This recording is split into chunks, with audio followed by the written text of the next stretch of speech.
Olá, tudo bem com você? Tenha uma boa semana. Que privilégio estarmos juntos mais uma vez aqui no canal da Igreja do UNASP Engenheiro Coelho para estudarmos uma temática, esta que é o décimo estudo da nossa temática geral do trimestre, que é Provados pelo Fogo.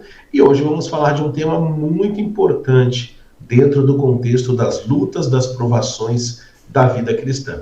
Como você já sabe, você me conhece, eu sou o pastor Júlio Ribeiro, responsável pelo Ministério da Escola Sabatina da Igreja do UNASP Engenheiro Coelho, e a cada semana estamos juntos aqui para estudar um tema da Palavra de Deus. Que Deus te abençoe muito, que você realmente alcance o conhecimento da palavra dele e que isso faça diferença também na sua vida. E eu não posso deixar de lembrar você também de se inscrever no nosso canal, o canal da Igreja do UNASP. Você que está aqui conosco, você pode clicar no botãozinho vermelho inscrever-se e depois clicar ali nas notificações, marque o sininho todas e marque ali para você receber as notificações dos vídeos que entram aí ao vivo no nosso canal a cada semana, vários dias da semana. E também queria lembrar você que você pode, e se puder, deixe um like para nós, deixe o seu joinha aqui no nosso vídeo, faça também um comentário a respeito do estudo desta semana, e tão importante quanto isso, clique aí no compartilhar, pegue o link e compartilhe nas suas redes sociais. Também compartilhe, por favor, nos seus canais de Telegram, WhatsApp e outros mensageiros. Você ajuda o nosso conteúdo a chegar mais longe, ok? Nós também temos as nossas outras redes sociais, temos o Instagram, temos o Facebook, temos o Twitter, e ao longo do nosso estudo desta semana, você poderá aí ver as nossas redes sociais também, tá bom?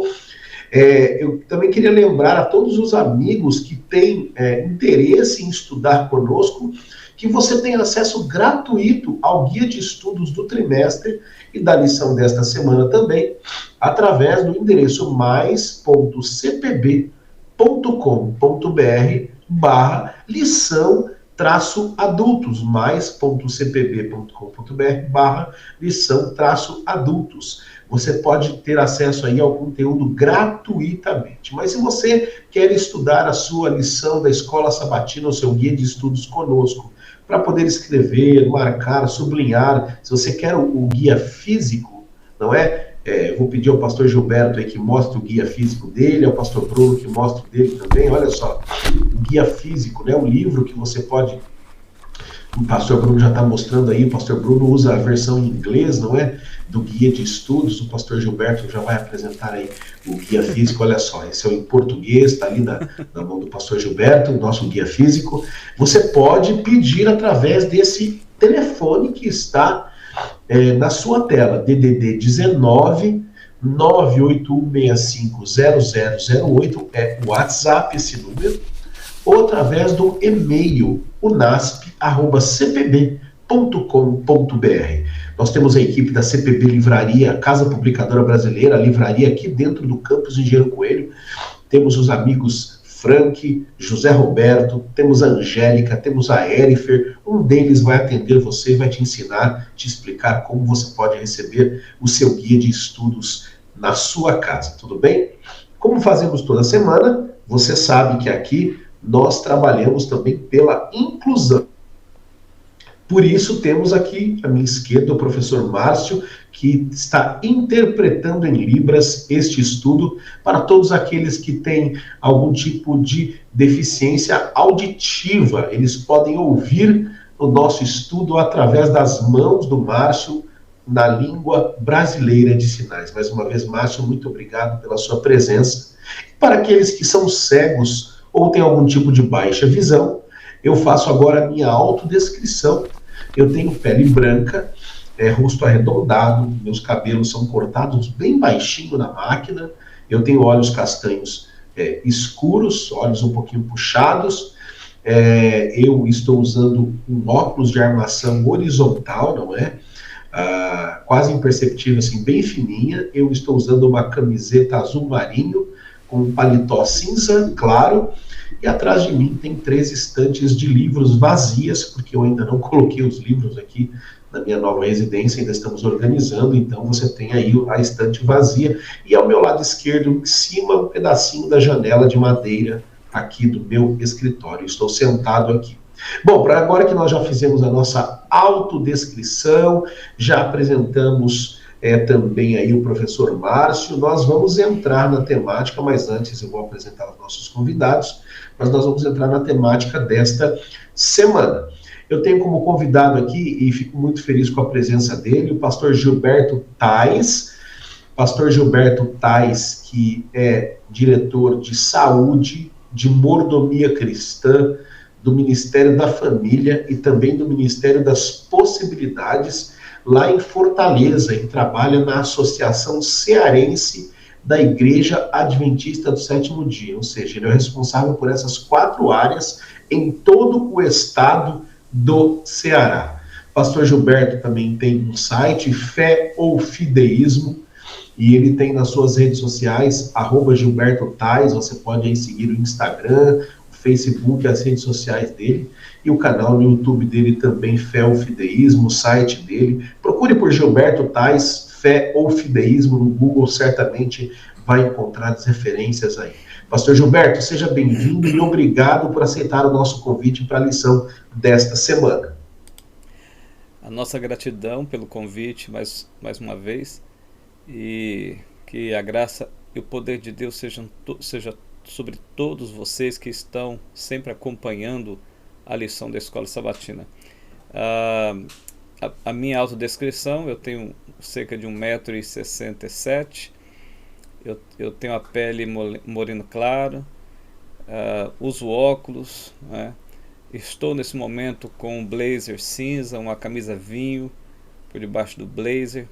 Atrás aqui de mim tem uma estante de livros nas áreas de teologia, arqueologia, filosofia, história, que são as áreas que eu mais aprecio. E no meu lado esquerdo eu tenho aqui uma réplica aqui de um sarcófago, como alguns podem ver aí, egípcio. E, bom, é isso, né? Obrigado aí pela atenção de todos vocês, vai ser muito proveitosa a lição de hoje. Obrigado, pastor Gilberto, eu agradeço a sua disponibilidade mais uma vez, e também quero convidar aqui o pastor Bruno Ferreira, que é responsável pelo escritório de dados e métricas da Pró-Reitoria de Pesquisa e Desenvolvimento Institucional do UNASP. Pastor Bruno também trabalha aí junto à comissão própria de avaliação, nessa área mais técnica, né, dos órgãos de avaliação, CAPES, MEC, outros institutos internacionais que vêm fazer aqui as suas avaliações. Pastor Bruno atua nessa área também aqui no UNASP, em Engenheiro Coelho. Até 2 semanas atrás éramos colegas da Unaspres, mas agora está exclusivo nessa outra área. Pastor Bruno também estudou aqui no UNASP, cursou teologia, fez também estudos em outras áreas, na área de gestão, também na área de projetos, na área da economia, assim como o pastor Gilberto Tais também é um estudioso da história, da arqueologia, que é uma área que ele gosta também. O pastor Bruno atua nessas outras áreas mais técnicas e está conosco aqui mais uma vez. Seja bem-vindo, já comprou uma cota da sociedade aqui, praticamente todo domingo ele está, já é o 3º domingo seguido. Vamos ver se a gente formaliza isso depois, assinar um contrato aí, porque senão depois ele coloca a gente na justiça, né? Tô brincando. Pastor Bruno, seja bem-vindo mais uma vez. Um prazer, um privilégio estar com todos aqui que acompanham esse canal, né, com as transmissões acerca do guia de estudos, semana a semana. Essa lição desse que a gente chama trimestre tem sido muito interessante, importante para a nossa jornada, experiência cristã.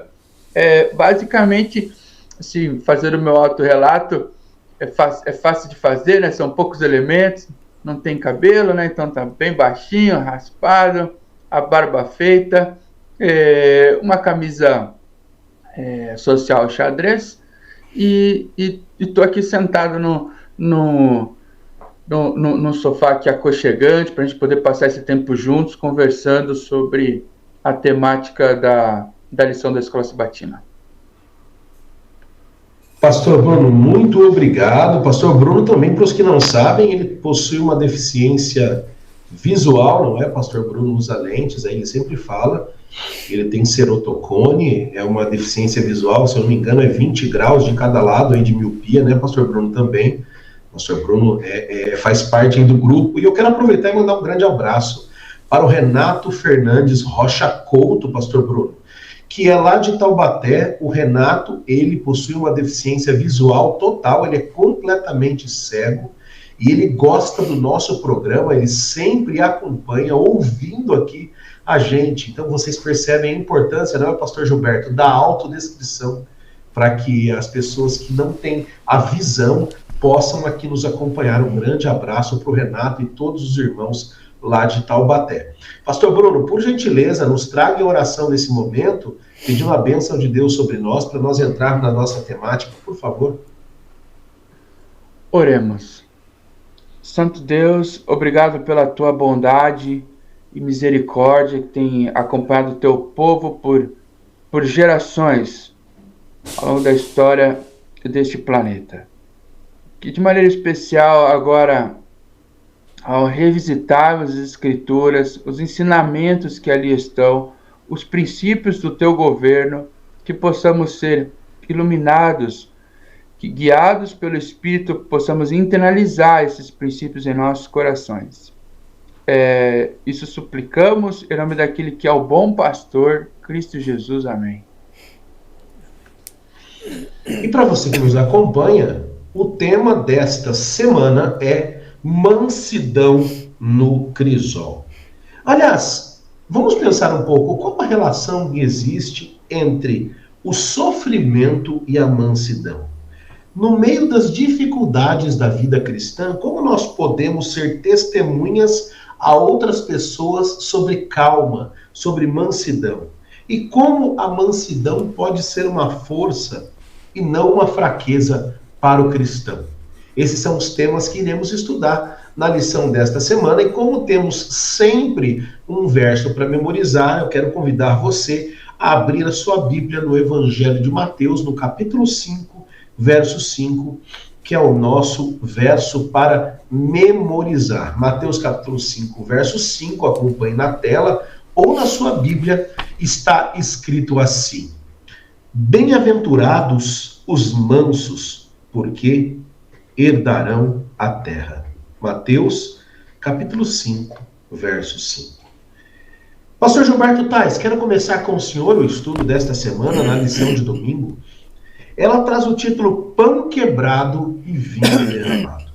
Um famoso escritor conhecido no meio cristão, Oswald Chambers, ele disse que nós deveríamos nos tornar como, abro aspas, pão quebrado e vinho derramado para as outras pessoas. O que estaria exatamente dizendo Oswald Chambers? O que significa essa ideia de ser pão quebrado e vinho derramado para outras pessoas? E qual relação o senhor faria desta frase, deste conteúdo, com o relato de Ezequiel, capítulo 24, versos 15 a 27, onde nós vemos claramente um profeta de Deus sendo colocado em situação de dificuldade? Dê essa introdução para nós, pastor Gilberto, por favor. Situações inesperadas, das mais angustiantes, podem acontecer com qualquer um de nós. E isso a gente poderia traduzir como um momento ou como um exemplo de ser quebrado. O próprio autor, ele usa Moisés, ele usa José como exemplo, né? Moisés foi severamente provado pelas queixas do povo. O povo constantemente queria praticamente a cabeça de Moisés. E José foi severamente injustiçado. Injustiçado naqueles episódios pela própria família, pelos próprios irmãos, e depois, já no Egito, quando ele foi vítima de uma mentira injusta e foi, de repente, simplesmente assim do nada, parar na prisão. Então são dois exemplos de situações inesperadas, indesejadas e que talvez você jamais imaginaria. Talvez Moisés imaginasse que o povo ficaria feliz com ele por ser o líder que que estava tirando eles da escravidão, daquela vida, pelo menos a princípio, horrenda, mas ao invés de ficarem felizes, eles surpreendentemente queriam a cabeça dele a todo momento. E José, ninguém imaginava, ele não imaginava que seria réu de uma situação tão caótica praticada pelos próprios irmãos, pela própria família, e depois, lá no Egito, aquela mentira inesperada, injusta. Mas mesmo assim, a gente vê no exemplo dos dois um comportamento muito exemplar, assustador, assombroso. Tem uma citação de Ellen White que ela pontua dessa maneira. Ela diz que até o próprio Satanás se assusta, fica pasmo em ver determinadas reações que partem da gente. Reações que para ele não são amistosas, mas são surpreendentes, né? Agora, que relação existe com a história de Ezequiel?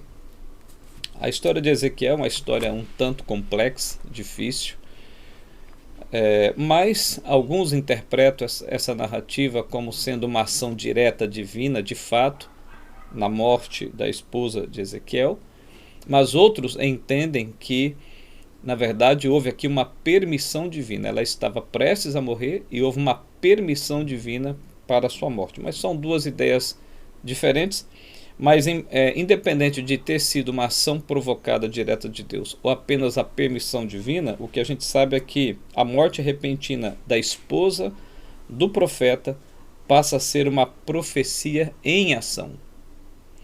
Ou seja, assim como o profeta foi privado do que ele mais amava, assim também os exilados ali, que foram levados para a Babilônia, eles se veriam despojados, eles se veriam separados do que era a delícia dos seus olhos, do seu coração, que seria o templo, o santuário ali de Salomão e Jerusalém, né? Tem uma descrição de Johannes Ecolampádio, que ele diz o seguinte: como a mulher do profeta era muito amada por ele e alguém com quem ele esperava viver feliz ainda muitos anos, assim também o templo era o precioso amor dos judeus, no qual depositaram sua grande esperança.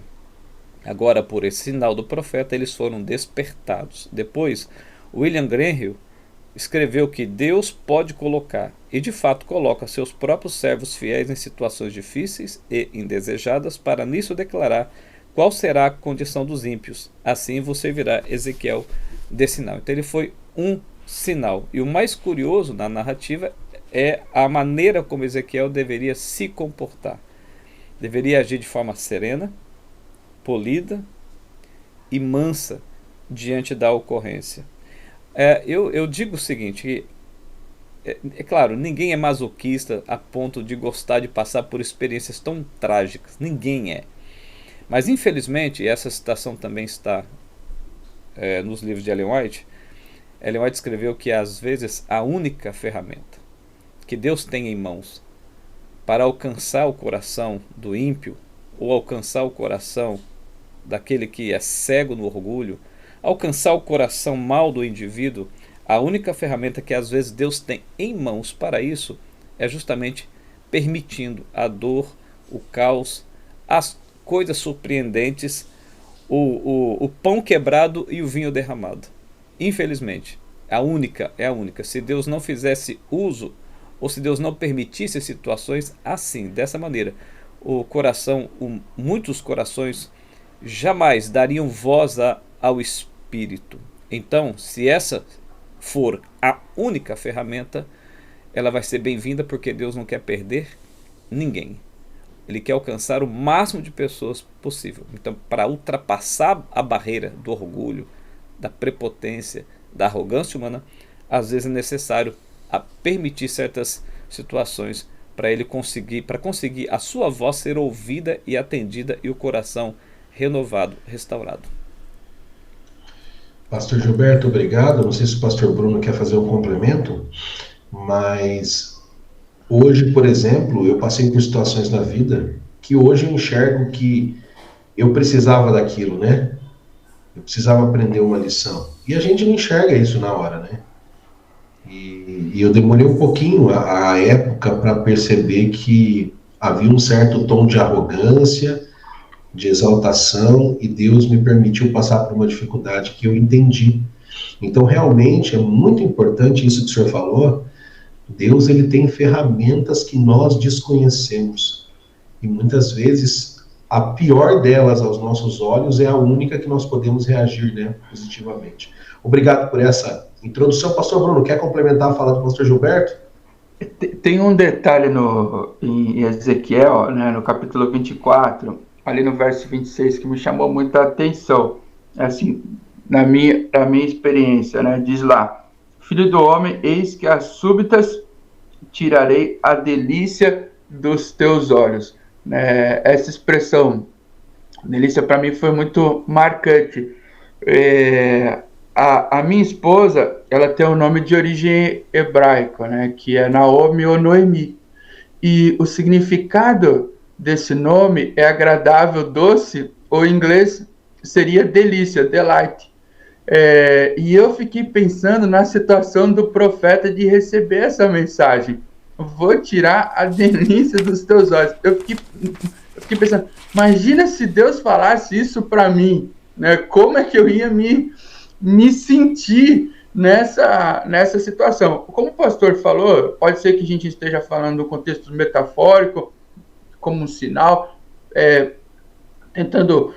É que a gente não tem tantos detalhes da situação, né, particular de Ezequiel para poder avaliar. Acho que, independente das circunstâncias, a gente vê realmente uma situação de perda, de sofrimento, de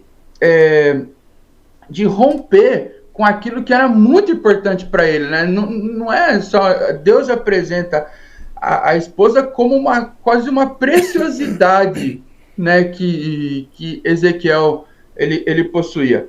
Quando meu sogro foi casar, né, com a mãe da Naomi, eu lembro que o pai, né, da mãe da Naomi dizia assim: eu estou muito feliz de você se casar com o Rosário, né? Ele foi um pastor, se jubilou há algum tempo atrás. Fico muito feliz porque toda vez que ele está com você, eu fico despreocupado.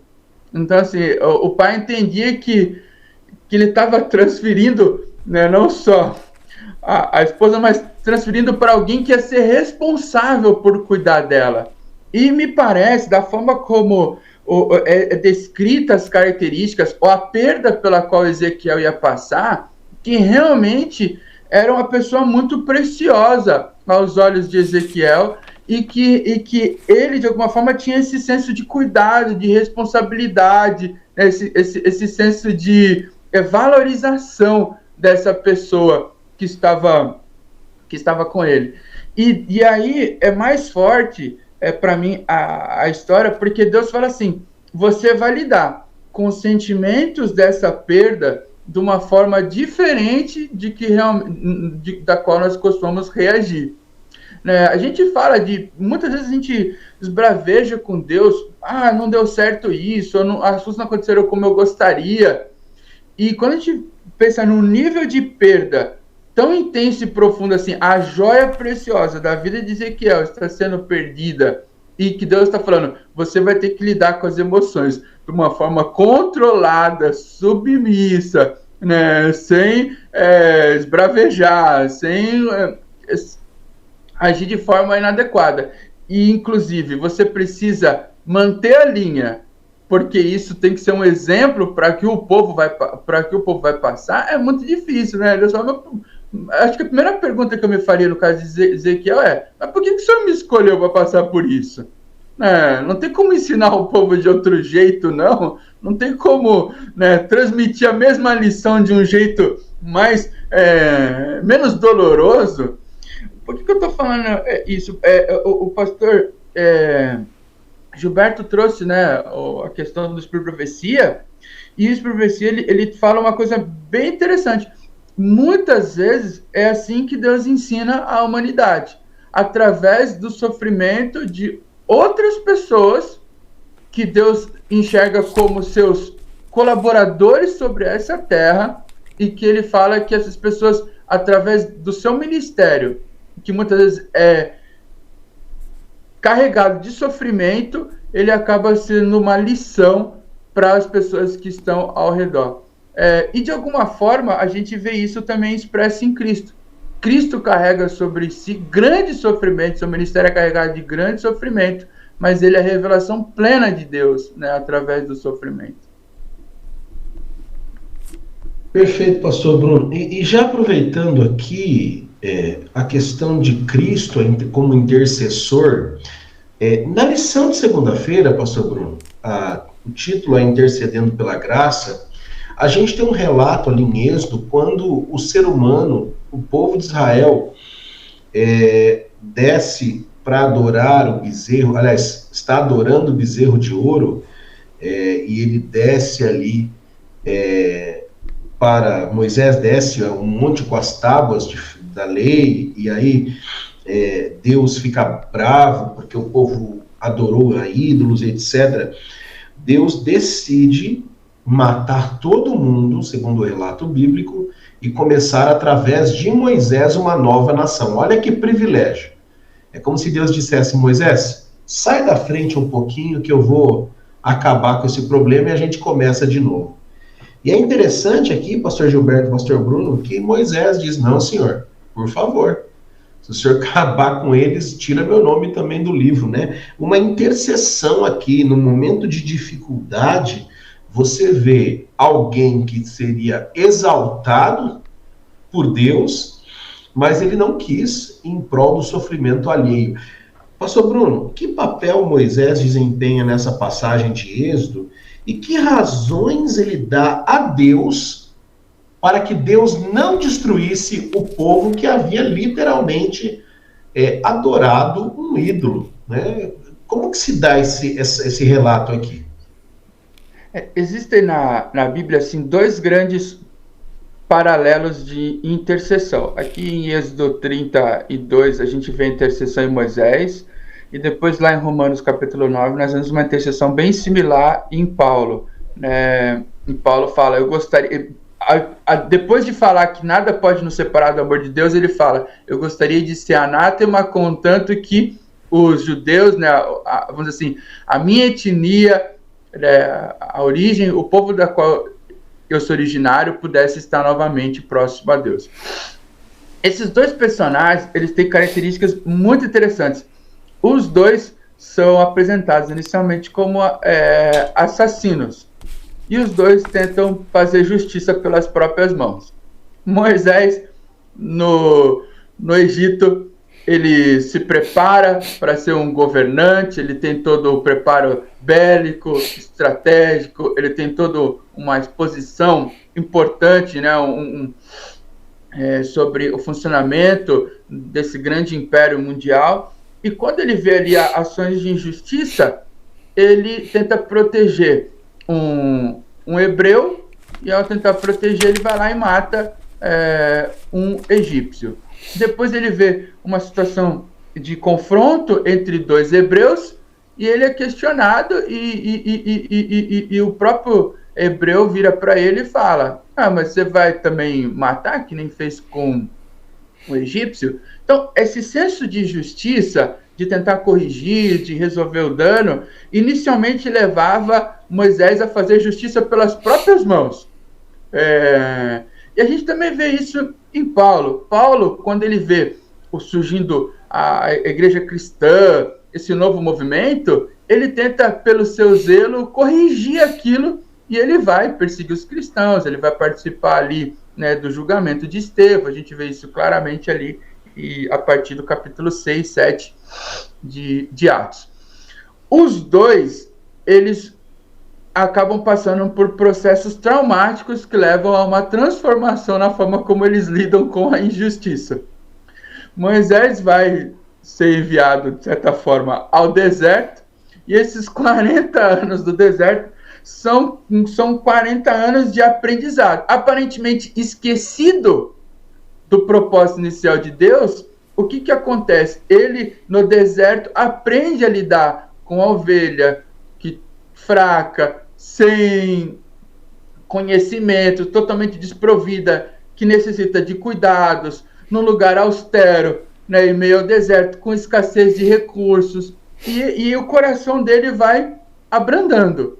A mesma coisa a gente vê Paulo, de alguma forma, ele sai numa proeminência no Sinédrio, um papel de destaque, né, uma pessoa importante, ouvida, que tem autoridade, tem influência, e que é reconhecido e honrado pela maneira como ele age com zelo, com firmeza ali, e ele vai, depois do encontro com Cristo, ficar cego, depender do cuidado de outras pessoas, né, passar por situações aparentemente de humilhação, vai ser esquecido, vai passar anos na Arábia sem nenhum trabalho de destaque, né, estudando ali, só que Deus vai preparando esses homens que aparentemente são esquecidos no seu propósito para terem esse comportamento de mansidão e de cuidado para com outras pessoas. Quando chega ali em Êxodo 32, especificamente, é muito interessante a construção, como acontece na narrativa. O povo vira momentos antes e diz assim: o que Deus pedir, nós vamos fazer. E inclusive, esse momento que o povo fala, o que Deus pedir, nós vamos fazer, é tido como momento em que é selada o quê? A aliança entre Deus e o povo no Egito. Por que a gente tem aquela discussão nova e velha aliança? É exatamente os momentos que antecedem a subida de Moisés ao monte. O povo fala que vai fazer um concerto, vai fazer tudo que Deus pedir, que vai seguir todas as leis, todas as ordenanças. Moisés sobe, passa 40 dias no monte, 40 dias depois o povo já está adorando o bezerro. Então, você vê a volatilidade daquele povo, né? O quão eles eram, vamos dizer assim, imaturos espiritualmente. Estavam dispostos a aceitar um apelo como entregando a vida, os propósitos, tudo a Deus. 40 dias depois já estavam adorando o bezerro. E é muito interessante que Moisés, ele recebe de Deus o relatório. Deus vira e fala assim: ó, Moisés, o povo está falando que você que tirou eles do Egito, que você sumiu. O povo está falando que agora precisa de um outro Deus, e vai falando do bezerro. Deus relata para Moisés o que está acontecendo lá embaixo. Moisés não vê.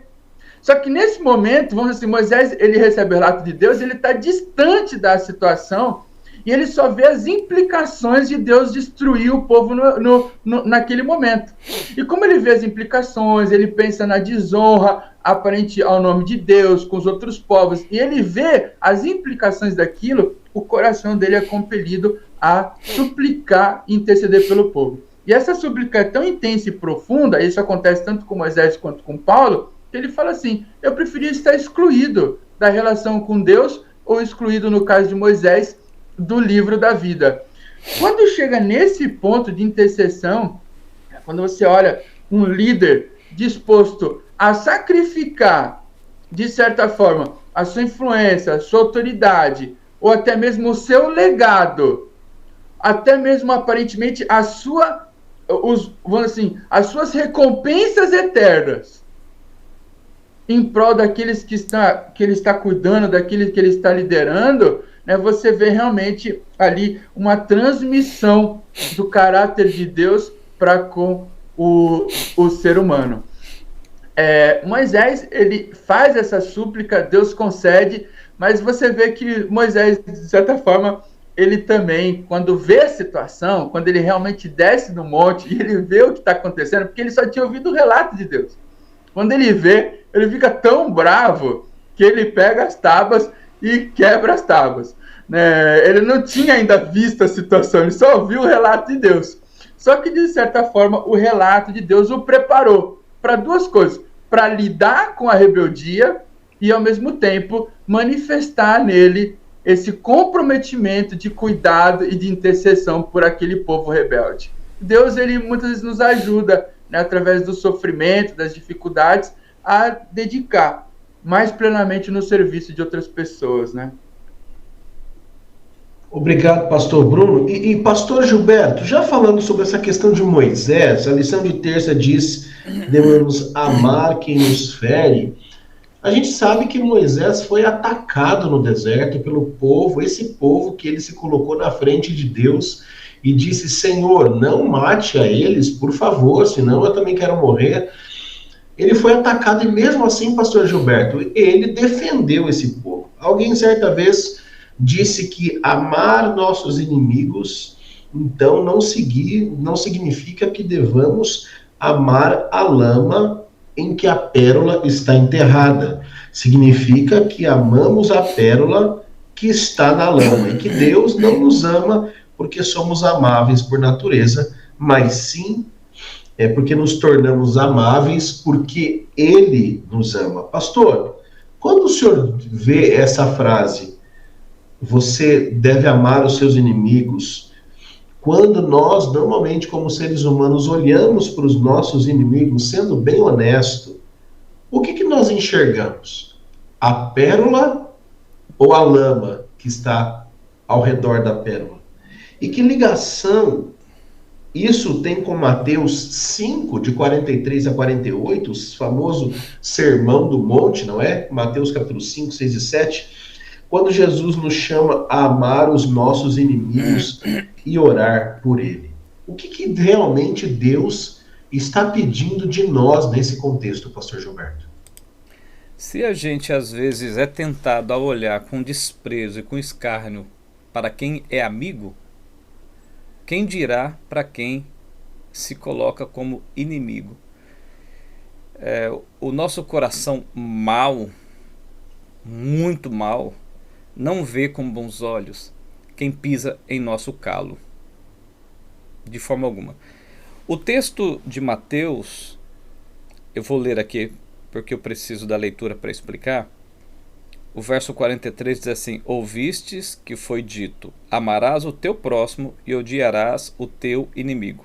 Aqui Jesus está dizendo assim: olha, dizem por aí, pelas ruas aí do NASP, pelas ruas de Fortaleza, pelas ruas de São Paulo, pelas ruas do Rio de Janeiro, pelas ruas da sua cidade, dizem por aí que você deve amar o teu próximo e odiar o teu inimigo. Jesus está dizendo, dizem por aí. Aí o verso 44, ele vai estabelecer uma retórica a isso.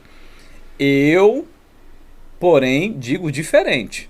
Eu, porém, vos digo, amai os vossos inimigos e orai pelos que vos perseguem. Ou seja, Jesus está pedindo, está dizendo que nós devemos amar aqueles que pisam no nosso calo, aqueles que provocam o mal contra a gente. É isso que Jesus... Por isso que eu considero esse texto, assim como João 3,16, eu considero esse texto o coração da Bíblia. Porque o conselho divino é uma pancada. Ele bate de frente, diretamente de frente com o nosso orgulho, com o nosso senso de valor pessoal, com o nosso senso de honra. E olha que curioso, muita gente lê até o verso 44, mas não lê o verso 45, e o verso 45 é mais enfático, e diz assim, para que vos torneis filhos. É uma condicional. Você quer ser chamado de filho de Deus? Então aprenda a amar os inimigos. Aprenda a orar por quem te persegue. Observe a condicional. Para que vos torneis filhos. A Bíblia apresenta que existem aqueles que são filhos do diabo, como descreve João 8,44. Em outra ocasião você vai encontrar filho dos homens, como é o caso de Gênesis 5, Gênesis 6. E aqui vai dizer que somente serão considerados filhos do Pai Celeste aqueles que estão nessa caminhada, nessa peregrinação de aprender a amar os inimigos e os que vos perseguem. Aí o verso 46 vai dizer assim: porque se amardes os que vos amam, que recompensa tendes? Não fazem os publicanos também o mesmo? E se saudardes somente os vossos irmãos, que fazeis demais? Não fazem os gentios também o mesmo? Ou seja, até as pessoas sem Deus conseguem fazer tais dádivas. Aí o verso 48, que é aquele verso emblemático, né, que é usado por muitos perfeccionistas para uma outra circunstância, mas o contexto aqui não tem nada a ver com aquilo que eles ensinam. O verso 48 diz: portanto, ou seja, de tudo que eu falei, portanto, de tudo que eu falei, sede vós perfeitos, como perfeito é o vosso Pai Celeste. Bom, em outras palavras, aqui Jesus está fazendo um apelo para a gente. O apelo é para a gente lutar, batalhar, guerrear, para aprender a amar como Deus ama. O conselho aqui é para a gente aprender a ter misericórdia como Deus tem. O conselho aqui é para a gente aprender a ter paciência com as pessoas como Deus tem da gente. O conselho aqui é para a gente aprender a perdoar como Deus tem nos perdoado. A própria oração do Pai Nosso reflete isso, né? Perdoa-nos assim como. Perdoa-nos assim como. A condicional é essa. Como o Senhor tem me perdoado. Então o apelo de Jesus aqui é a essência da vida cristã. Tem gente que acha assim, ó, guardei o sábado, tá ótimo, parei de comer carne de porco, é isso aí.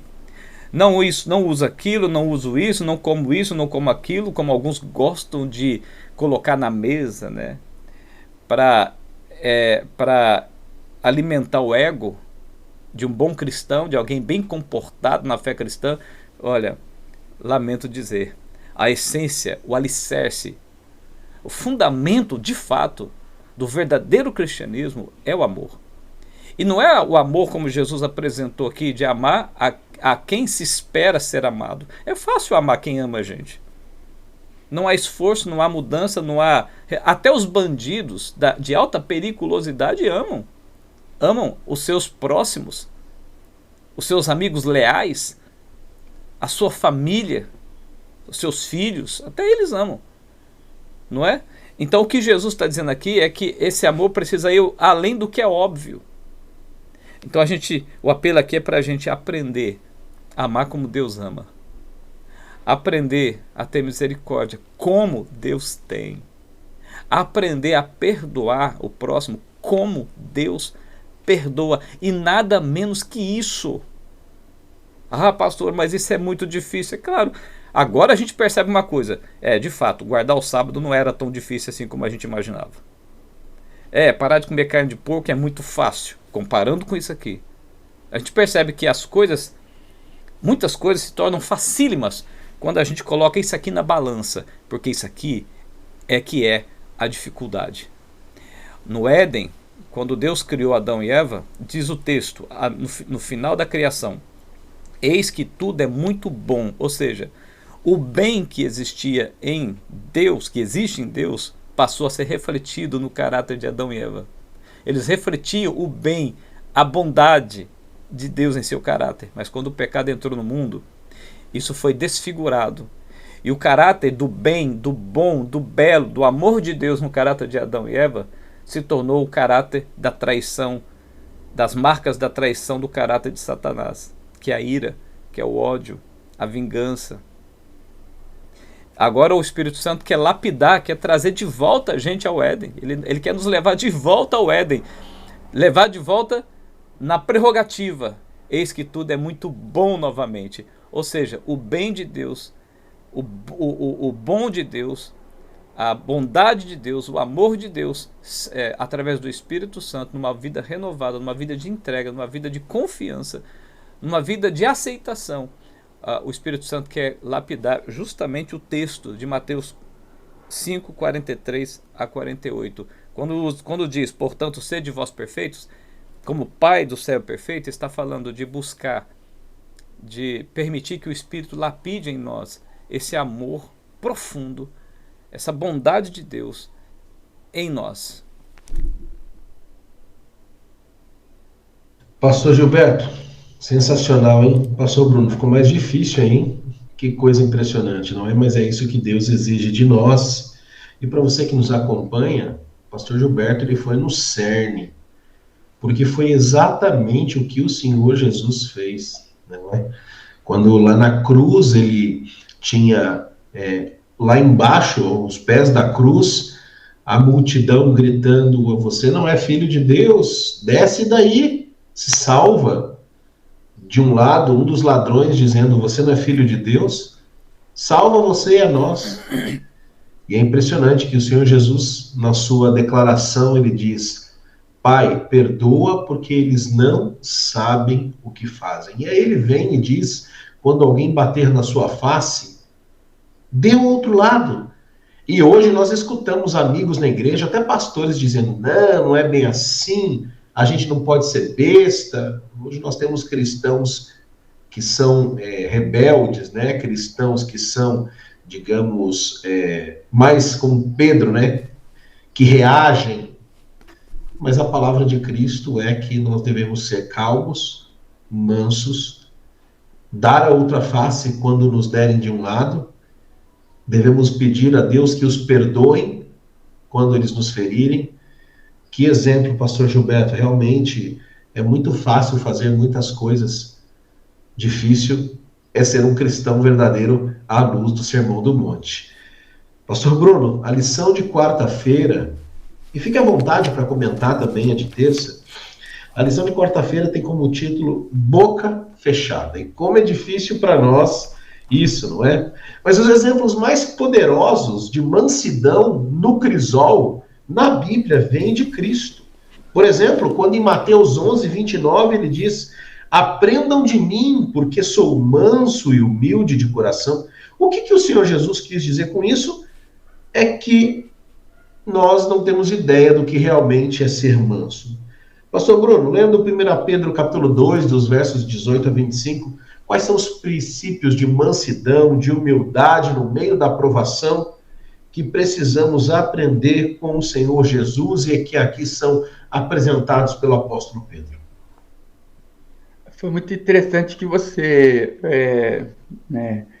anteriormente, antes de fazer a pergunta, mencionou Pedro como uma pessoa que respondia, né, sem pensar muito, né, que era muito, assim, controlado pelas emoções. E agora, no momento em que Pedro vai escrever a carta, em especial, dar o conselho aos servos, ele não se usa como exemplo. Ele aponta para um exemplo melhor, ele aponta para Cristo. Olha, eu estou pedindo para vocês serem submissos, para vocês serem assim, e tem eu vou dar um exemplo. Então, qual que é o exemplo que eu vou dar? Ele dá Cristo como exemplo. Porque existem sermões que são muito bons de se fazer e muito difíceis de se viver. Então, quando Pedro vai falar sobre esse arquétipo, né, da entrega, da submissão, da humildade, da mansidão, né, quando ele vai falar sobre essa primazia, essa plenitude da vida cristã dessa forma, ele aponta para o originador, né, para aquele que manifesta isso de maneira mais plena, que é Cristo.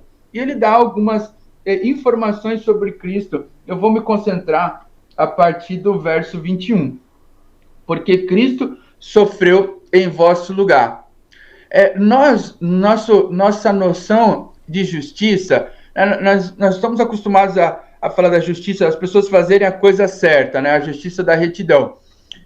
Mas como seres humanos, nós somos muito tentados a procurar a justiça da punição, aquela pessoa fez uma coisa errada contra mim, então ela precisa ser punida, ela precisa ser castigada, ela precisa receber o dano daquilo que ela causou. Nós não estamos muito acostumados a, assim, na prática, não no discurso, a realmente internalizar isso.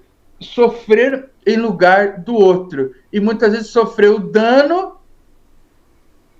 ou as consequências do quê? Do que o outro causou. Nós muitas vezes temos essa dificuldade. Nós estamos muito preocupados em corrigir a injustiça e muitas vezes nós estamos um pouco menos dispostos a sofrer e assumir o dano que outros causaram. Existe uma coisa muito interessante nos escritos de Ellen White. Né? Ellen White não usa muito a expressão liderança. Nós falamos muito sobre liderança nos dias de hoje, mas Ellen White não usa muito essa expressão. Ela geralmente usa posição de responsabilidade ou posição de confiança. Esses tempos atrás, a gente estava conversando com o pessoal da equipe, né, que eu trabalho atualmente, e eu falei assim, nós como seres humanos, nós estamos muito acostumados a procurar o controle e abrir mão da responsabilidade. Nós muitas vezes queremos as coisas debaixo do nosso controle, mas a responsabilidade que as coisas aconteçam, muitas vezes nós terceirizamos, nós delegamos a responsabilidade para que as coisas aconteçam. Não, irmão, eu gostaria que fosse assim. Não, irmão, eu gostaria que fosse aquilo. O senhor vai lá e faz? Né? Então, a gente está muito mais propenso, enquanto natureza humana, a procurar o controle do que assumir a responsabilidade pelas coisas serem feitas. Em Cristo, quando fala que Cristo sofreu em nosso lugar, existe em Cristo uma manifestação muito profunda de responsabilidade. Cristo se responsabilizou para que pudéssemos ter acesso à graça manifesta por Deus, mesmo sobre grande sofrimento. E existe uma outra característica aqui, que é dizer assim, deixando-vos exemplo para seguir os seus passos, o qual não cometeu pecado, nem dolo se achou em sua boca, pois ele, quando ultrajado, não revidava com ultraje. Quando maltratado, não fazia ameaças. São as nossas reações normais. Né? A gente procura encontrar mecanismos de proteção. Quando as pessoas, de alguma forma, elas tentam nos humilhar, quando elas tentam trazer sofrimento sobre nós, quais são as nossas reações naturais? Tentar nos proteger. E esses são alguns dos mecanismos, a ofensa, né, a imposição, são mecanismos, inclusive, de proteção. Né? A gente, muitas vezes, enxerga num contexto que a gente enxerga que está sendo sofrendo algum dano, a gente tenta reagir de forma a minimizar esse dano, muitas vezes pelo próprio ataque. Não fazia ameaças, mas se entregava àquele que julga corretamente. Quem que julga retamente? Deus. A gente muitas vezes enxerga a submissão de Jesus como uma submissão ao homem, mas na verdade o Pedro ele tenta dizer que a submissão ela está sendo realizada a Deus. E é por isso que Deus se coloca em submissão nesse contexto humano. E aí ele fala, carregando ele mesmo em seu corpo sobre o madeiro os nossos pecados, para que nós, mortos para os pecados, vivamos para a justiça, pois suas chagas fostes sarados. É muito interessante o que acontece em Cristo, né? A forma como Cristo manifesta os atributos divinos. O pastor Gilberto, ele mexeu no cerne, né, do religioso. Quando a gente fala do religioso, a gente tem uma ética religiosa, a gente tenta seguir tradições religiosas, o religioso vai incorporando as tradições e muitas vezes ele entende que a sua dignidade, a dignidade dele perante Deus, ela é manifesta pela internalização dessas tradições e dessa ética religiosa. A gente fala assim, deixei de comer isso, como o pastor mencionou, deixei de fazer aquilo outro, eu faço isso, eu leio, eu estudo. Então a gente olha para essa manifestação, né, do comportamento religioso como que apresenta dignidade de nós perante Deus. perante a divindade. Só que ele apresenta um outro lado contrastante, e isso foi muito legal que foi colocado, que existem princípios, e esses princípios do governo de Deus, eles vão no seu cerne apontando cada vez mais profundamente para o amor. Né? Vou dar um exemplo, eu já vi acontecer. Às vezes, um indivíduo, ele deixa de comer alguma coisa e fala assim, ó, Deus me trouxe mais luz sobre a dieta, então eu não vou comer mais isso, não vou comer aquilo outro. Só que ao mesmo tempo que aparentemente ele enxerga que está recebendo mais luz sobre aquele item, ele muitas vezes passa a ser mais intolerante com os outros que não estão enxergando aquilo. Então, você vê que o que aparentemente ele está entendendo como dignidade, que ele está entendendo como ética, que ele está entendendo como um aprofundamento da compreensão das escrituras, muitas vezes está levando ele a ser mais intolerante com o pecador. Às vezes com a própria esposa, com o esposo. Você ainda come chocolate? Então a pessoa, ela está dando passos, aparentemente que ela enxerga como uma revelação divina, e o comportamento dela é um comportamento completamente diferente de Deus. Deus, ele se aproxima do pecador. Deus recebe o pecador para manifestar a sua bondade, o seu cuidado, para manifestar a sua aceitação, para levar o pecador a ser redimido. Não abandona, né, age de forma intolerante ou qualquer coisa nesse sentido. Eu vou encerrar, né, eu lembro de uma historinha que aconteceu uma vez. Eu fazia estágio numa igreja, e a igreja de origem oriental. E os orientais, eles têm muita vontade de seguir as regras, regramentos, disciplina. Isso é muito importante na cultura oriental. Então, no período de formação ali no teológico, estava fazendo numa igreja que tinha, né, um trabalho étnico ali, de origem oriental, e eram muito organizados. E eu aprendi muito dessa questão de organização nesse contexto do estágio pastoral. E eu lembro que eles tinham um recipiente específico para guardar o copo descartável de água. Né? Não era para jogar nos outros lixos, né? Tinha um lugar específico para o copo. E eles ensinavam as crianças, isso era muito bonitinho. Só que próximo à igreja havia uma pequena comunidade pobre. E alguns meninos dessa comunidade pobre vinham à tarde para participar dos aventureiros, dos bravadores, e eles faziam umas bagunças com os copos, né? Jogavam os copos para tudo quanto é lado, colocavam no lixo errado. E eu lembro que tinha um irmãozinho, né, assim, bem de origem oriental, que ficava indignado com aquela situação. Nossa, nós já ensinamos as crianças aqui, e as crianças da igreja todas fazem certinho. Agora, essas crianças que vêm aqui da comunidade bagunçam todo o lixo e fazem as coisas erradas e tal.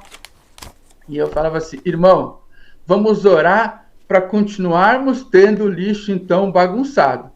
Porque enquanto tivermos lixo bagunçado nessa igreja, é porque, de alguma forma, a igreja está tendo contato com pessoas que precisam receber a mensagem. Porque temos crianças, aparentemente, que estão numa situação de vulnerabilidade, de indignidade, às vezes sofrendo alguma situação, e que estão sendo alcançadas através dessa igreja. O lixo é uma manifestação do quê? De que tinham crianças que precisavam conhecer a verdade, precisavam ter ensinamento, precisavam ter disciplina. Aquele lixo era uma manifestação de que estavam entrando novas crianças que precisavam ter aquela exposição. Qual que é o problema? E aí vou encerrar com isso. Muitas vezes nós queremos controlar as coisas, queremos controlar o comportamento dos outros, queremos as coisas do nosso jeito, e quando as coisas saem do nosso controle, isso gera muita frustração. Em Cristo nos manifesta exatamente o contrário. A submissão de Cristo Cristo abre mão do controle, muitas vezes sofrendo pelo indigno, sofrendo por aquele que não merece. Essa lição é uma lição muito difícil de ser aprendida, mesmo por nós, líderes religiosos. É muito difícil.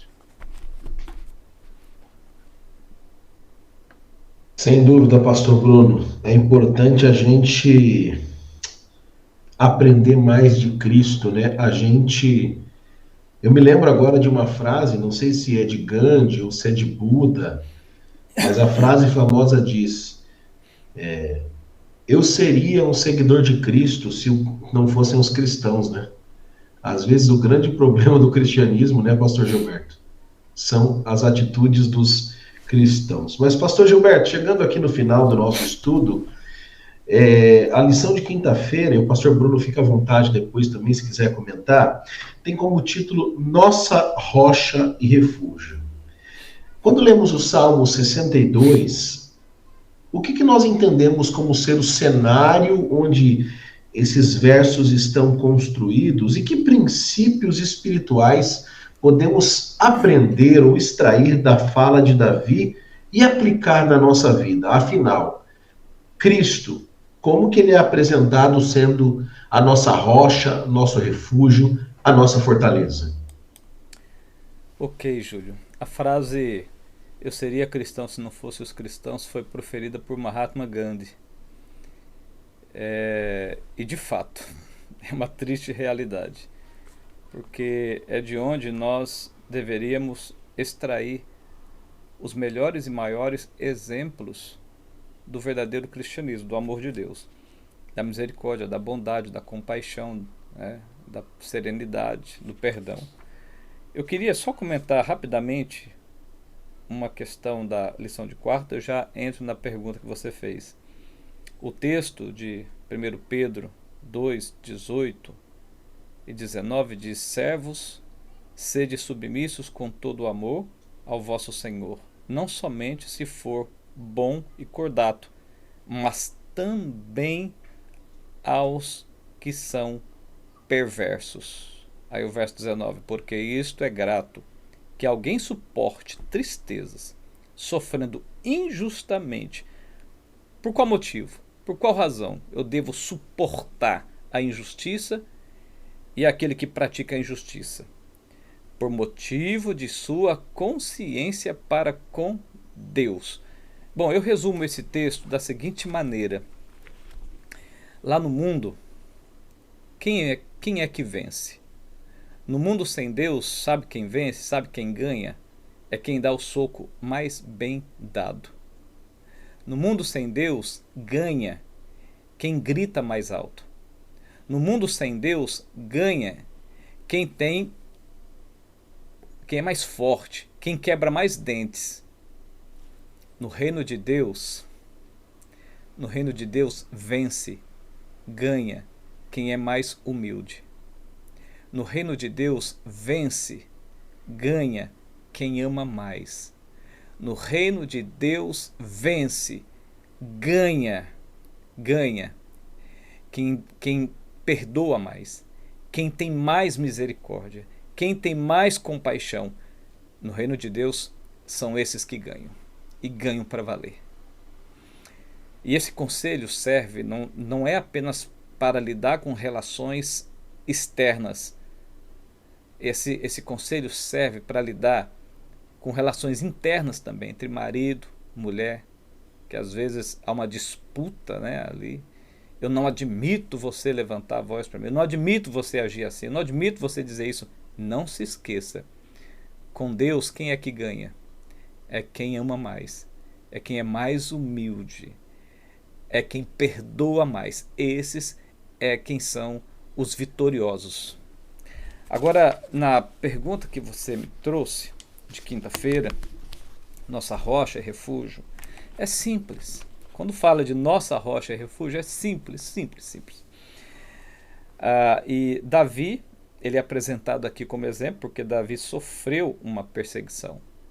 E qual foi o resultado? Qual foi o fruto?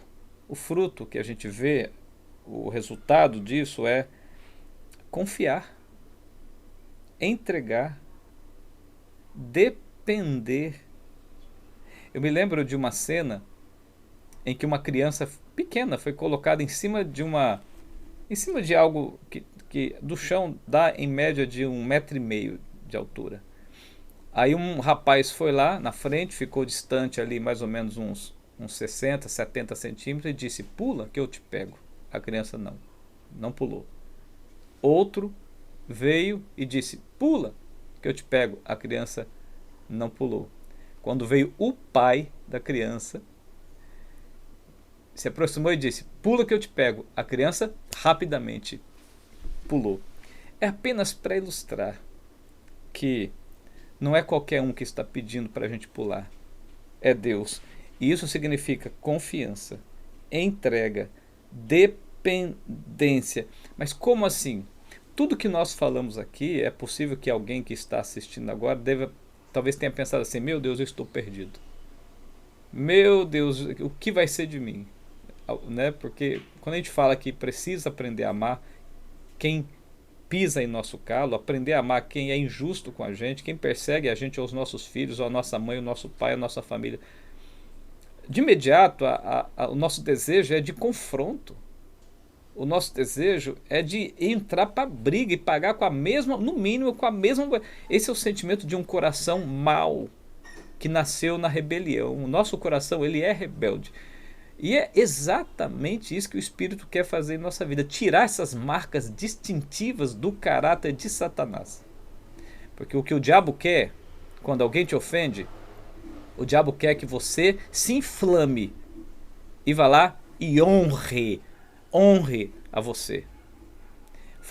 Estabeleça honra ao seu nome. É isso que o diabo quer. Mas será que isso é de fato demonstração de honra? Por exemplo, deixa eu citar um exemplo. Vou falar de mim, para não falar de ninguém, vou falar de mim. Uma vez, quando eu não era pastor ainda, eu era ancião, fui eleito ancião da igreja. Escuta o que aconteceu. Reuni, então, porque eu sempre fui muito ativo, muito envolvido, eu reuni toda a liderança, com a permissão do pastor, reuni toda a liderança para estabelecer o plano, o projeto de ação da igreja para o próximo ano. Na reunião, logo no início da reunião, alguém se levantou. E esse alguém se levantou para me rebaixar, me denegrir na frente de todos. Naquela hora, quando ele terminou de falar, eu me levantei. E eu me levantei pensando assim: agora eu vou descascar o abacaxi, como diz o ditado popular. O segredo é matar o primeiro. Você matou o primeiro, acabou. Ninguém mais levanta contra você. E foi o que eu fiz. Levantei e descasquei o abacaxi.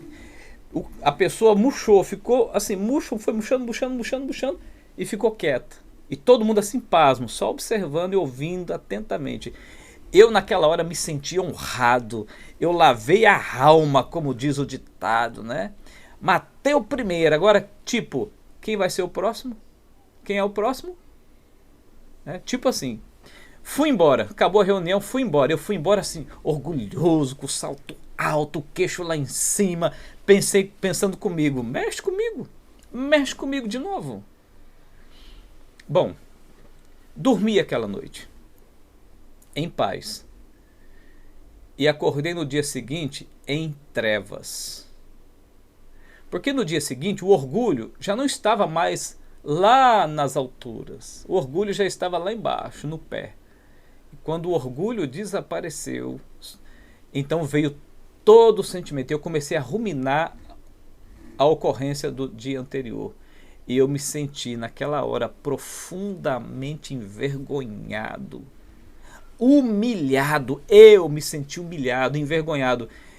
Sabe o que eu pensei? Eu pensei assim comigo: meu Deus, o que eu fiz? Que besteira infinita eu fiz na minha vida agora. Por quê? Porque eu perdi a oportunidade de glorificar a Jesus. Eu perdi, joguei fora a oportunidade de honrar a Deus. Pense na vergonha, na humilhação que eu me senti no dia seguinte. Quando acontecer algo desse tipo com você, talvez no trânsito, alguém te xingando, buzinando para você e falando mal de você. Quando acontecer de alguém, sei lá, por uma injustiça, uma interpretação ruim, negativa, falar mal de você, xingar você ou xingar a sua família, nesse momento, não faça como o jumento aqui. Por favor. Pense assim: essa é uma oportunidade que eu estou recebendo para dar glória a Deus.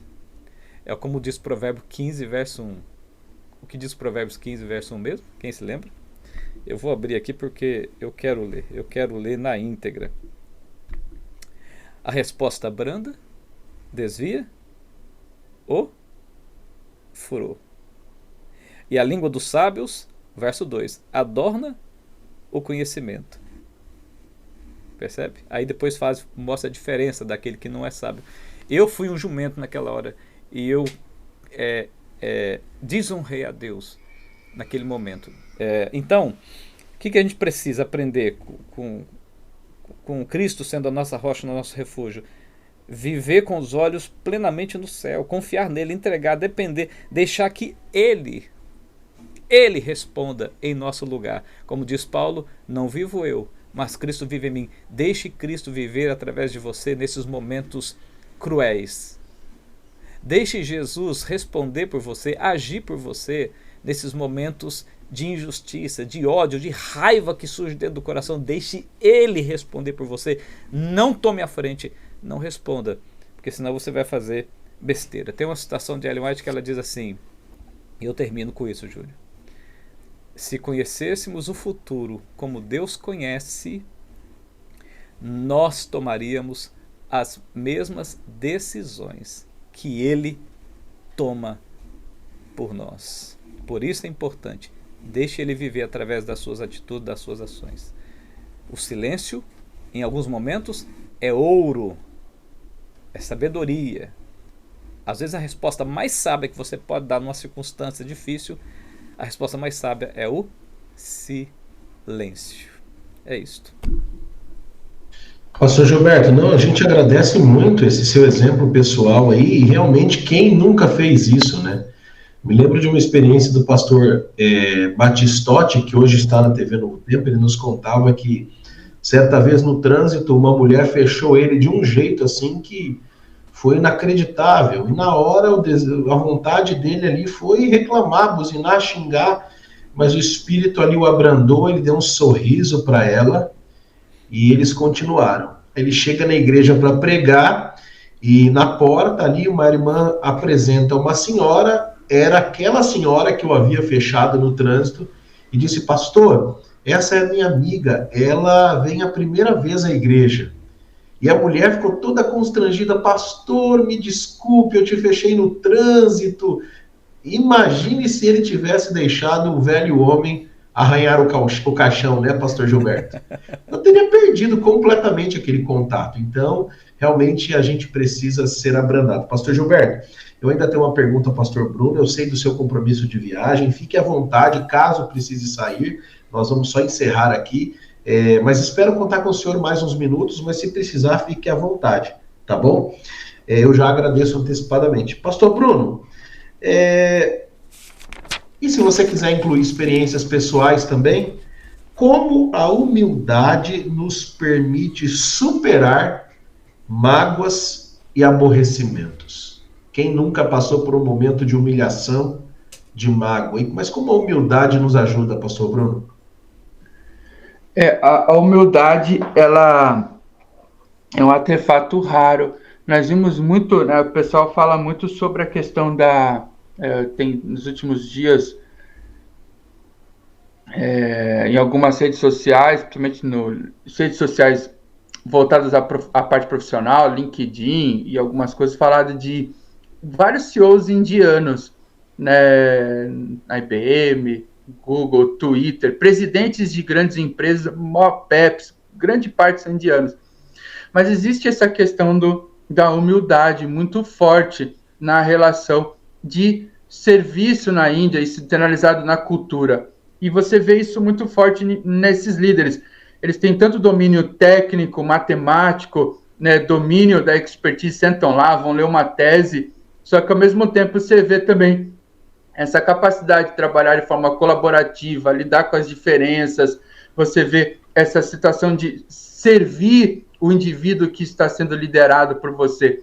E para você ter essa mudança, você precisa agir com humildade. Tem um livro que eu gosto muito, que é o livro Colunas do Caráter, escrito pelo pastor Schwantes, ele tem um capítulo só sobre humildade. E ele extrai uma frase de Newton que eu acho muito bonito. Newton foi um grande pesquisador que trouxe tantos avanços para a ciência em seu tempo. Ele diz assim: eu me sinto como uma criança que apanha conchas brilhantes e seixinhos rolados na praia do mar, enquanto o oceano da verdade se estende inexplorado ante ela. Então, o Newton ele sentia, depois de todas suas conquistas, descobertas, como uma criancinha pegando conchas na praia, enquanto, na verdade, as possibilidades de conhecimento e descoberta estavam no oceano na sua frente, né? Nós muitas vezes olhamos para nossas conquistas, para onde chegamos, para o que construímos, e isso muitas vezes nos impede de continuar aprendendo, desbravando, continuar agindo com cuidado e tolerância para com outras pessoas. Nos últimos anos, eu percebi, você falou de questão pessoal, eu vou falar numa questão bem particular, né? Como o pastor Gilberto colocou, eu vou colocar uma questão bem particular, mas que eu acho que pode ajudar a ilustrar um pouco dessa condição humana. Nos últimos anos, né, no trabalho, muitos compromissos, muitas coisas, eu percebi o quanto a raiva ela era um elemento motivador para mim. Não deu certo, vocês não vão conseguir fazer. Como assim não vamos conseguir fazer? Não, vamos conseguir fazer, né? E muitas vezes, e muitas vezes a oposição, muitas vezes a ação de forma equivocada de outras pessoas gerava um sentimento de raiva, e esse sentimento de raiva me era uma fonte de energia para continuar trabalhando de maneira mais intensa, de maneira mais forte. Só que eu falei assim, apesar de ter um desfecho positivo em alguns momentos você pode, né, não conseguir controlar essa energia, falar de uma forma como não devia com as outras pessoas, agir de uma maneira que não devia, falar de maneira atravessada. Então, é muito difícil quando você tem a raiva como uma fonte de energia. Você vê isso muito forte, né, na história de Moisés, e Deus conseguiu transformá-lo. Você vê isso também muito forte em Paulo, e Deus conseguiu transformá-lo. E eu falei, eu preciso aprender a lidar com isso. E eu não conseguia encontrar caminhos para lidar com isso. E no meu desespero, né, de me enxergar naquela situação, eu preciso aprender a lidar com a minha raiva de uma forma controlada. Eu falei assim, fui para a última saída. Eu falei, vou tentar fazer alguma coisa. E aí, me inscrevi para aulas de jiu-jitsu.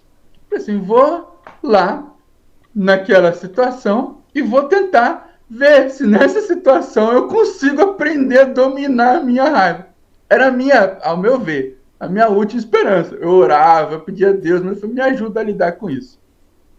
Comecei a fazer aulas de jiu-jitsu e nessa situação, o que aconteceu? Eu percebi que eu tinha muita força. E chegou um dia da aula que o professor me colocou para treinar as técnicas com um menino infanto-juvenil de 13, 14 anos.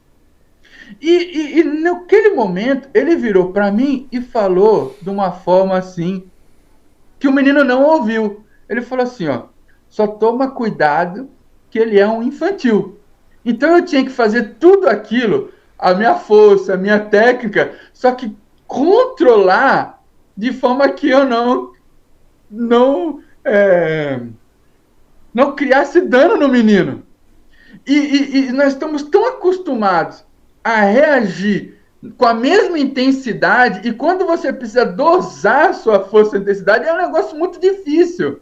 Eu não posso, porque o afã de uma luta, você quer vencer, você quer causar dano, você quer comprometer a pessoa, só que a orientação que eu recebi é exatamente o contrário, você tem que cuidar do menino. E aí eu fiquei naquele sentimento. E durante os próximos 5 minutos, eu passei os 5 minutos apanhando do menino. porque eu não sabia não reagir. Eu falei assim, não, eu tinha que reagir. Se eu não posso reagir, então eu vou ficar apanhando. Nós falamos muitas vezes de de agir com humildade, de não reagir, mas a grande questão é que nós não desenvolvemos ferramentas para lidar com as emoções e não reagir às pessoas à altura das ofensas que nós recebemos.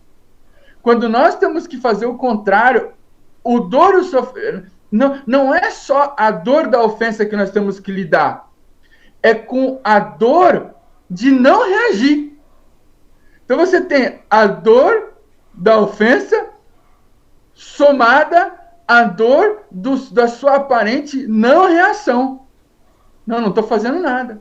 Eu estou quieto no meu canto. Então você tem amplificado o sofrimento. E foi muito interessante que terminou os 5 minutos, o menino virou para mim, aquele juvenil, e falou assim, você tem que reagir. Você não vai chegar a lugar nenhum assim. Então você imagina, na minha cabeça, eu pensando, eu protegi, eu só vi a vida do menino. Eu tô aqui tentando não causar dano nele. Só que o que ele entende que eu deveria fazer? Eu deveria reagir, que eu deveria provocar dano, e se eu fizesse isso, eu estava nas expectativas humanas. Para mim, foi muito difícil naquele aprendizado, naquela situação, e foi uma maneira totalmente atípica, mas eu me dei conta de quão despreparado eu estava para ser ofendido e não ofender. Para ser humilhado e não humilhar. Para ser, vamos dizer assim, de certa forma, acometido de uma ofensa e não responder à altura. Não sabia como lidar. E eu fiquei acuado por 5 minutos. É o que eu falei. Muitas vezes nós olhamos para essa lição e ela é muito bonita de ser pregada. É muito fácil, a expectativa, os ensinamentos são amplos. Mas nós não aprendemos, enquanto seres humanos, a lidar com ofensa, agir com humildade.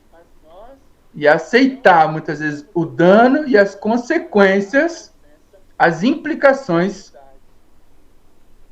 de não reagirmos para com o dano que os outros nos causaram. É muito difícil.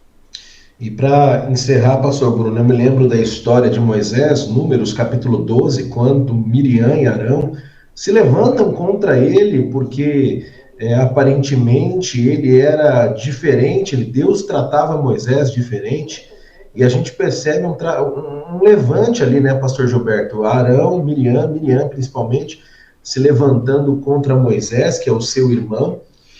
Mas uma lição eu aprendi ali. Eu aprendi uma lição naquele texto, porque quando você segue a Deus, se entrega a Deus, você é humilhado, você é atacado, mas você reage com humildade e mansidão, é o próprio Deus que sai em sua defesa. Números mostra Deus chamando, não é, pastor Gilberto? Miriam, Arão e Moisés lá fora, lá na tenda, na verdade, do encontro, e chamando a atenção de Arão e Miriam. Você que nos acompanha, mais cedo ou mais tarde, se você tem sido fiel a Deus, mesmo em meio às lutas e dificuldades, é Ele que vai se levantar em sua defesa. Afinal, aquele que com a sua palavra poderia simplesmente ter destruído todos os seus agressores, ele disse, Pai, perdoa, porque eles não sabem o que fazem. Pastor Gilberto Tais, pastor Bruno Ferreira, muito obrigado pela participação de vocês. A lição foi muito boa, reações muito positivas, e eu tenho certeza que aqueles que assistiram foram abençoados, e aqueles que vão assistir também serão abençoados. Pastor Gilberto daqui a pouco sai para uma viagem, nos atendeu gentilmente, mas antes, pastor, eu queria pedir que o senhor fizesse uma oração para a gente encerrar, mas eu não posso deixar de lembrar que todas as semanas nós temos um sorteio, nós temos uma parceria com a livraria digital livro7.com, e nós estamos sorteando esse livro do Dr. Gavin Anthony, que é um livro auxiliar da lição da Escola Sabatina. O livro se chama Fogo Purificador, Você encontra esse livro ali na livro7.com e muitos outros materiais, frete grátis, uma série de coisas. E eu queria anunciar que o nosso ganhador dessa semana é o querido Anderson Azevedo. Anderson Azevedo, você é o ganhador do livro desta semana. Por favor, entre em contato com a livraria pelo e-mail contato@livro7.com. No assunto, coloque "Eu ganhei o livro Fogo Purificador". Mande teu nome completo, teu endereço completo e mande também uma foto, pequena foto do seu RG, só para provar que você é você, tá bom? E se você que nos acompanha já ganhou algum sorteio e não recebeu o seu livro ainda, mande um e-mail novamente dizendo: "Eu ganhei o livro Fogo Purificador". Coloque a data ali em que você foi sorteado e certamente você vai recebê-lo muito em breve, tá bom? Pastor Gilberto Tais, mais uma vez, Pastor Bruno, muito obrigado. A gente agradece porque vocês realmente vocês têm abençoado a gente aqui sempre que são convidados. E eu peço que sempre estejam à disposição, como estiveram até aqui quando precisarmos. Já contamos com ambos no próximo trimestre, quando falaremos sobre vida, morte e ressurreição, tá bom? Pastor Gilberto Tais, por favor, nos dirija com uma oração nesse momento de encerramento, por favor. Querido Pai, obrigado por tua bondade que se renova nesta manhã para todos nós. Obrigado pelo conteúdo que o Senhor nos trouxe através da lição. E o que pedimos agora, Senhor, com humildade pedimos que o Senhor, por favor, nos ensine a amar como o Senhor ama. Nos ensine a ter misericórdia das pessoas como o Senhor tem da gente. Nos ensine a perdoar as pessoas como o Senhor tem nos perdoado. Nos ensina, por favor, Senhor, a ser manso e humilde como o Senhor. Por favor, que o Teu Santo Espírito realize essa obra em nós. Nós queremos muito ser semelhantes a Ti. Nos ajuda porque o nosso coração é duro, é difícil, é mau, é orgulhoso. Mas acreditamos que o Senhor pode fazer muitas coisas mais em nossa vida, em nosso coração. É para a Tua honra, Senhor, é para a Tua glória que, agradecidos, nós pedimos. Amém, amém, amém.